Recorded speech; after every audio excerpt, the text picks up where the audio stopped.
Hello, everyone. It's independent wrestler Bam Sullivan here. I just wanted to reach out and say I hope everyone's healthy. I hope everyone's taking the necessary precautions. The coronavirus has affected us indie guys quite a bit. If you wouldn't mind a like, a share, a follow, my Instagram, my Twitter, at Bam Sullivan, and you're watching Wrestling with Regret.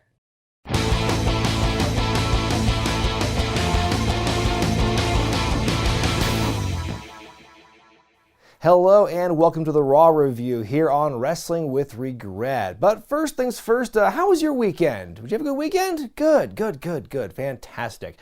A lot has changed in the last week. A week ago, this time I was certain I was going to be in Las Vegas for Ring of Honor's 18th anniversary weekend, past versus present, all that stuff. I was sure that this week I was going to travel to Portland, Oregon to visit some family for a few days. A lot of things were on the table, and then all of a sudden, in a flash, they were gone. All of the COVID-19, coronavirus stuff, what have you, the fear of the risk of, well, we are in a pandemic. The fear of the risk and people getting sick was too much to bear. So pretty much everything and anything in the last 7 days has been canceled or delayed or postponed or suspended or closed. And things right now in general in life in America are getting very, very hard. Now, obviously, in the wake of this massive pandemic and everything going on and the national reaction to it, that stuff is far more important, far more pressing matters than little old professional wrestling. But this is obviously a wrestling channel, and I want to focus on the wrestling news. And the biggest news, obviously, what broke earlier today was that Wrestlemania 36 is going to be relocated to an empty performance center in Orlando, Florida. So it's not going to be canceled. It's not going to be postponed. It is happening as planned, just in a much smaller, much less full venue. And, last week when this whole thing was blowing up with coronavirus, I think a lot of fans saw the writing on the wall. And as the restrictions and the limitations on gatherings grew smaller and smaller, it became far more obvious that Mania was in no way going to happen the way we expect it to. We thought maybe it'll be at an empty Raymond James Stadium, but that's not the case. And some of us thought maybe postponing it to the summer might be a good idea. But, I will give the company credit where it's due. I can't think of a single show that they have actually postponed or canceled or stopped in the middle of some crazy catastrophe, some act of God, some wrestler dying in the ring, for example, no matter what happens, or some pandemic. Nope, they're going to keep going on, and they're going to keep doing this show as they promised and as they advertised. So, come hell or high water, it's happening on Sunday, April 5th, so you have to give them some kind of recognition for their consistency in that regard. But man, just think about that. Think of the last several Manias since I want to say 23, you've had just massive stadiums, football arenas fitting 50,000 people or more. And then you've got the Performance Center, which seats maybe a few hundred people, and it's going to be bare bones empty. And you're going to have John Cena, and you're going to have Roman Reigns, you're going to have Goldberg, you're going to have Brock Lesnar and Drew McIntyre, and all these names. And some of whom are going to have their first WrestleMania and have their first big WrestleMania moment, potentially at least. And it's going to be in front of nobody. Can you just imagine that? We've gotten a little test, a little sample of what's to come in last week's SmackDown and this week's Raw, where you see the wrestlers come out to their full entrance and everything, and there's nothing. There's no audience. And it's been said before, wrestling, a part of what makes wrestling special is the crowd reaction. And can you imagine, even if they don't go for a full 15-card Mania like they've been doing the last several years, if they try and just condense that shit down to make it as least awkward as possible for an 8-match Mania, how weird is that going to be with some of these matches for the heat that you've got? Some of them might work to the advantage, and we'll get to that in a little bit, but I think it's going to be such a weird feeling, just as a fan. Has to be a weird experience as a wrestler, especially when you're in WWE, when you have an expectation of being I work for a company where the houses are maybe not all the way full, but at least they're loud, there's people there, and now you're going to have WrestleMania, your biggest show of the year, in some cases you've worked your entire life to get to, and now it's just not going to happen in that way. I mean, it's going to happen, but is it really WrestleMania? Is this Mania even going to count in the grand scheme of things when you look back years from now, when all the documentaries are produced about 2020 and how it affected wrestling in particular. There's so much going on. And like I said, I think postponement, that would have been my choice for what they wanted to do. But like I said, they're not ones to postpone anything. It's just going to be so weird. But honestly, what's weighing on my mind more than WrestleMania right now is the blowback and the aftershock this is going to create in the independent wrestling scene. Of course, as I've plugged frequently on this channel, Mania weekend means you got everyone and their mother wants to run a show. For better or for worse, people want to run WrestleMania weekend, and a lot of promoters will stick their necks out and they will put down so much money to make that work, just to get that kind of prestige of having a show WrestleMania weekend. And a lot of indie workers will also stick their necks out, and they will take time off work, or they will make that sacrifice to go full time into wrestling with the goal of working weekends like that in an effort to network and get picked up, hopefully, and get signed and get attention. All these things are at play. And, there's so much of it now, it's just not going to happen because of the gathering restrictions. And, I think everything was kind of living and dying off Mania. If somehow Mania was going to continue on, I think that was going to give people the confidence to try and go through with their shows. But, the dominoes started falling last week. Prestige Wrestling, Prestige Tampa was the one that I was going to be involved in with the 4-way match for the YouTube Championship. That show was one of the first to cancel. WrestleCon today just announced their cancellation because they really can't. They need Mania to work. They need WrestleMania to work. And if they got canceled or postponed or relocated, that was going to be done for them. And so they're done right now, and they're having an issue with the hotel, the venue there, charging them an exorbitant amount of money to cancel, and that just breaks my heart because I can really bankrupt what I believe to be a truly great organization in High Spots and in WrestleCon, the work they've been doing to get the best experiences for fans. I've been a big proponent of WrestleCon for the last 5 years since I was there in Dallas. It's been one of my favorite parts of WrestleMania weekend. That's completely nixed now, and a lot of other dominoes are going to start falling. Hate to break it to you, shouldn't come as a surprise, but my film screening on April 4th for the romantic wrestling comedy is going to be canceled. It's not yet, but it will be canceled. The tickets that have been purchased so far will be refunded.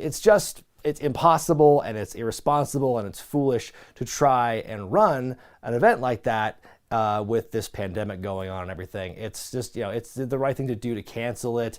I would hope, I know GCW's Collective has announced they're going to postpone all their shows, but their time and their location still to be determined.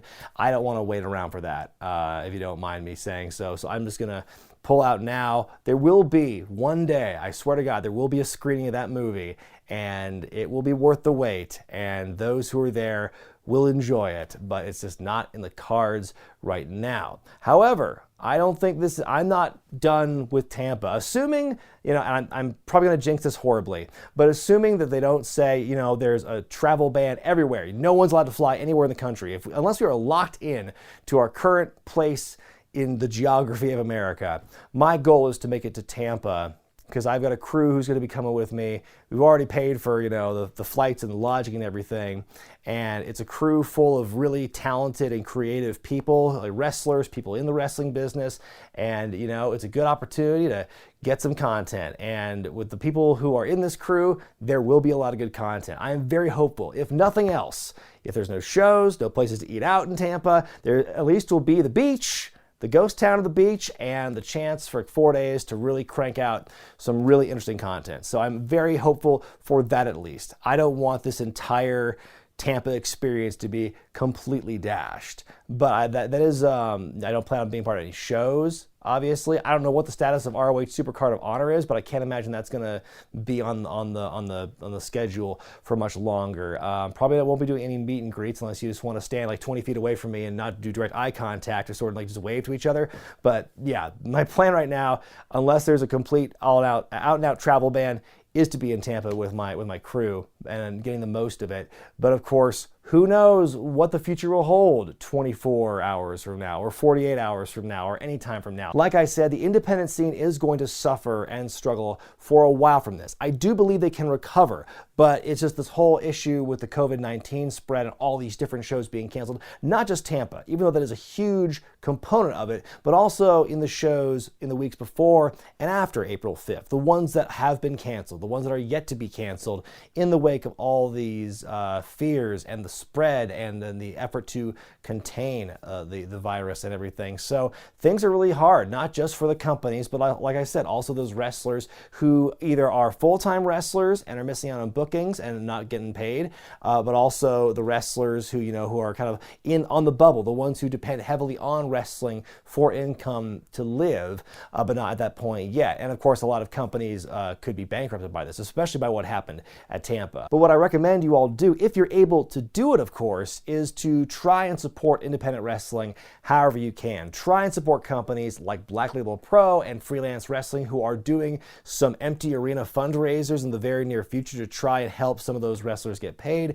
Support Game Changer Wrestling in their postponement endeavors with with the collective, I should say. Support High Spots, a company that's really been there in the indie scene and just the marketing scene, DVDs, products for a long, long time. A lot of wrestling fans have benefited in one way or another from High Spots. So try and support that website as well. I'm trying to give back as well by highlighting some indie wrestlers. I put a call out on social media today. If you're an indie wrestler who lost a booking either in Tampa or otherwise due to the COVID-19 spread, send me a video. I'm going to put a full screen for this right now. Send me a quick 15 to 20 second promo, putting yourself over, putting over your social media, your merch, whatever you want to try and get fans to notice you, and those videos will be seen in my videos in the weeks to come, basically until I've kind of run out of them, essentially. But just trying to help and trying to give back to the workers and try and help you make some money on merch, man. That's kind of what I want to do right now.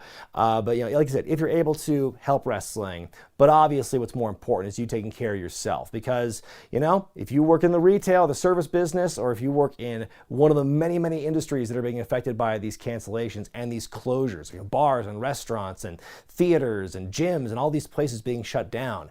If you're in that kind of situation, obviously you're probably hurting. Take care of yourself first. Take care of your mental health. Do whatever you have to do. It's going to suck for a while. This is a really unprecedented, really scary time in our lives. And I hate to bring down the mood and kill the vibe before we go into the Raw review, because that's a real ray of sunshine as well. This whole thing sucks. It sucks for wrestling. It sucks for life right now. It's gonna suck for a while. But I firmly believe that we as a people can come together and look out for each other and help each other out. And hopefully we can try and bring things back to the way they were just a few weeks ago, when we didn't care about pandemics and didn't care so much about washing our hands, even though that's still very important all the time. That don't forget, listen to what Stone Cold Soap always tells you. But yeah, I think we're gonna get through this. We just gotta hunker down. And with that being said, let's go to the Raw review. The show begins with the three-man announce team explaining why the house is empty. They run down what's going to happen on the show tonight, and Jerry Lawler is just, throughout the entire time, is just really extra excited the fact that Stone Cold's going to be there for 316 Day. Edge interrupts. He comes out and delivers just a really great promo. A soliloquy is the best way to describe it, because, most of the wrestling promos, when you're in front of a full crowd, you talk, you project, you speak up. This one, he sounds very muted, very calm. He kind of has a broad range of emotions here. He just talks about how he and Randy had their shared past over the years, from being rivals to being partners, trying to take down DX together, and talks about how Mick Foley influenced both of them greatly in their careers. But Edge learned a lesson from Mick that Orton didn't, and that is grit. He says that Orton is jealous not just of what Edge was able to accomplish on his own without having things handed to him because of what his last name was, but also the fact that Edge eliminated Orton in the Rumble match in his big return. He says that Beth, 2 weeks ago, his wife Beth Phoenix, was supposed to be announcing Edge's second retirement, but basically what Orton did to Phoenix has reinvigorated Edge, so now he wants to challenge Orton to a match, a last man standing match, at WrestleMania in the Performance Center, where every match is an empty arena match. But that's how it pretty much ends it. And like I said, love this promo. The passion and the emotion, the range that he had in that. I think that of all the matches at Mania right now, this is the one I'm most interested in. I think will be the best in an empty arena environment because it's last man standing, anything goes. There's the hardcore element there, so they're going to really explore the space there, and I cannot wait for that. Would it be better at proper Mania with like thousands of people? Sure, but of all the matches in the empty Performance Center right now, off the top of my head, that's the one I'm looking forward to the most. Becky Lynch rolls up to the venue in her sweet custom semi-truck. Is that just her gimmick now? And then they decide to replay the entire men's Royal Rumble match from earlier this year. Very similar to what they did to kill time on last week's SmackDown, was them showing the entire SmackDown tag title chamber match from a couple weeks ago. And I get why they did that, because God, like trying to fill 3 hours of programming organically with that kind of energy in the empty arena, that, I mean, I can imagine how draining and how almost monotonous that would feel. So you have to break it up with stuff. So I get why SmackDown used the chamber match, and I get why Raw, a show that's an hour longer, used the Rumble match. And with all those breaks, that and the Edge promo, your first 2 hours of the show are spoken for. It's like after that, it's like, ooh, clear sailing. I can use the, then I can use the space and it'll be fine. So after the Rumble match isn't shown in its entirety, which Drew wins, of course, then we see it's sort of the contract signing for the match between Undertaker and AJ Styles. So Taker comes out, the fastest entrance he's ever had, even beating his time on a motorcycle. He just power walks. He's not wearing his robe. He's not wearing like the gloves, the hat. He's just got his do-rag on. The straps are down. So the BSK tattoo, just mobs into the ring and flips the table because there's no contract. We go to commercial break. What a weird way to go to the commercial with that. We come back to it, and Styles and the OC are on the big screen, and Styles is kind of laying it in verbally more to Taker. He brings up, Taker just keeps interjecting into my business. He loved using the word interjecting in that promo, by the way. He also brings up Michelle McCool some more, and he says that Taker keeps coming back to a world that doesn't want him anymore. Can you imagine Michael Jordan trying to interject himself into the finals and all this stuff? So AJ signs the contract, gives it to Anderson and Gallows, and tells them, you deliver to Taker. And they were very hesitant, but eventually they make their way out, and they try and sheepishly deliver the contract to Taker, but then he teleports behind them, attacks them both, signs the contract, shoves it into Anderson's mouth for good measure, and that's where the segment ends. I thought this was interesting. It was different. It was unique in a lot of ways. The setting notwithstanding, just seeing Taker coming out mostly as like a real human for the first time in a very long time. A lot of people made comparisons and aspersions to say, oh, the American Badass, Big Evil is back. I don't want to go that far into it, but that is probably the closest we've seen to a biker Taker in quite some time. And isn't that a coincidence that the two times we've seen Taker be his most human is when his wife gets involved in the storylines? Rey Mysterio and Andrade again? Who's been reading my diary? Seriously, fuck this match. I love these guys both, but like I said in my Elimination Chamber review, I'm so sick of seeing the Mysterio, Andrade, Carrillo, Garza cartel just like constantly having those four guys wrestle each other every single week. It does nothing for any of them. They need to branch out and wrestle some different people for a change. But the silver lining in this match was Asuka was on commentary for reasons, just speaking in her native tongue the entire time, but at least she had great energy and she was making random noises at the entire match. That was really fun. Asuka is a treasure, and between that and the dancing she did in celebration last week on SmackDown, just make her a constant figure. Make her the one constant in these Performance Center shows. Have her show up and just start shit, and then that's it. That's all she has to do. Just make it Asuka and Triple H all the time, just cutting loose on Raw and SmackDown, and we're set. Becky Lynch in the ring to cut a promo, and she basically in this promo says that her entire existence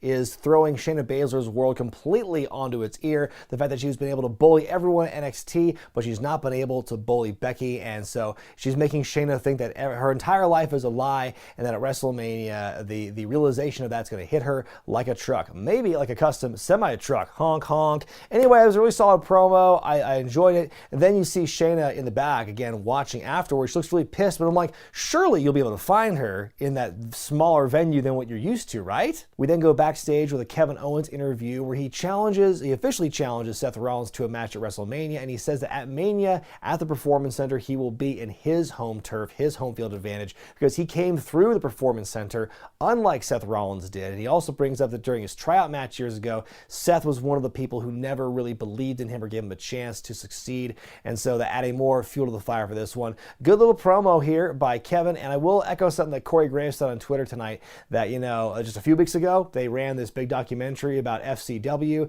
And then here at the Performance Center, all these stars are back and it's promo class all over again. A lot of strong promos on this night. Then it's time for the main event of this show. It's 316 Day. Stone Cold Steve Austin, you know, one of the biggest stars in wrestling history. He comes out to no crowd reaction and does his pose in the corners for nobody, which is probably I never thought I would see that happen ever as a wrestling fan. If you told me in 1998 when I first started watching, that guy's going to be doing his gimmick to nobody, I would not have believed you. But anyway, the whole thing is 316 Day, and I love the fact he's just like, he's gassed before he even cuts his promo because he's going around the ring, he's drinking the beers, he's taking a bump, flopping around and stuff. It's a fast and loose night here on Monday Night Raw. So Austin, he grabs the microphone, he does like the give me a hell yeah thing, but it cuts to like a non-existent crowd, which is pretty funny. And then Byron Saxton chimes in with one of the cringiest and cheesiest hell yeah thing. And so then it's just kind of this weird back and forth with Austin and Byron for a while, where Austin does these declarations of like, it's a national holiday, 316 Day, and he's going to go through all the different things. Thank God. The one thing I'll say though, thank God there weren't fans there to do the what chant, because that would have been the worst. Austin does his 316 thing, and for every proclamation, Saxton holds up like a rating card. He's judging Stone Cold with every different proclamation. So then Austin invites Saxton into the ring. They toast. He calls Saxton a jackass, kicks him like right in the dick. Like, boom! Dead on shot to Dick Kick City. Hits him with a stunner and celebrates with some more beers. Becky Lynch shows up, and then they share beers, and then one more stunner to Saxton to close out the show. I will say this whole segment was like, I think it would have felt just as cheesy in front of a live crowd. It actually would have probably felt a lot longer because of the crowd reactions and everything.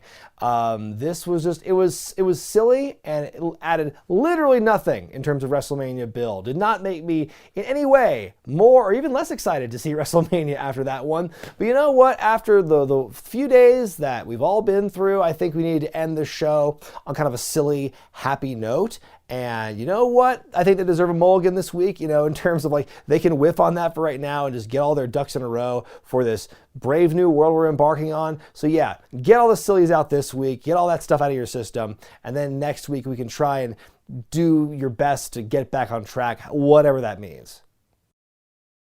My final grade for this week's Raw is a C+, but please don't take these grades during the Performance Center shows. Don't take them too seriously. It's really hard and kind of unfair to properly grade these shows right now because everything is so different. You're not going to get a lot of wrestling action in these shows.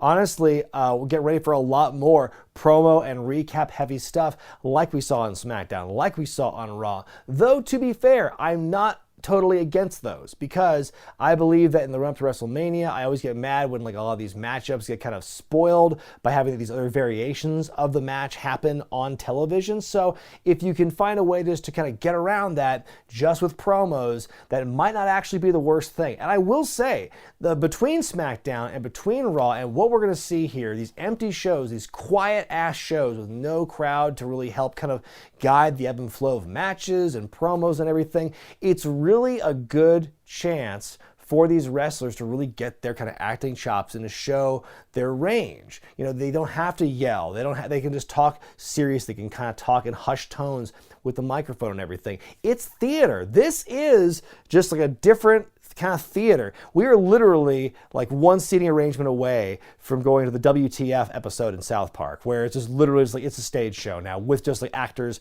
reading from, you know, doing this and not a whole lot of physical activity. Some of that peppered throughout. We are this close to getting to WTF at this point. But I think that, again, they're doing the best with what they can. I'm looking forward to seeing when we can all just enjoy live wrestling again. They're making the best out of a bad situation.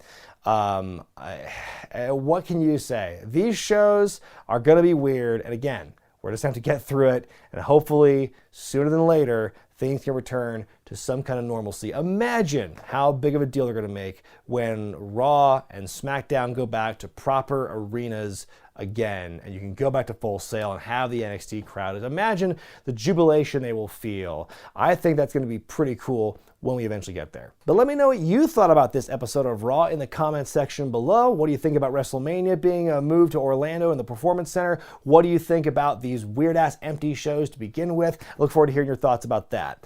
I'm Brian Zane, and I'll see you next time.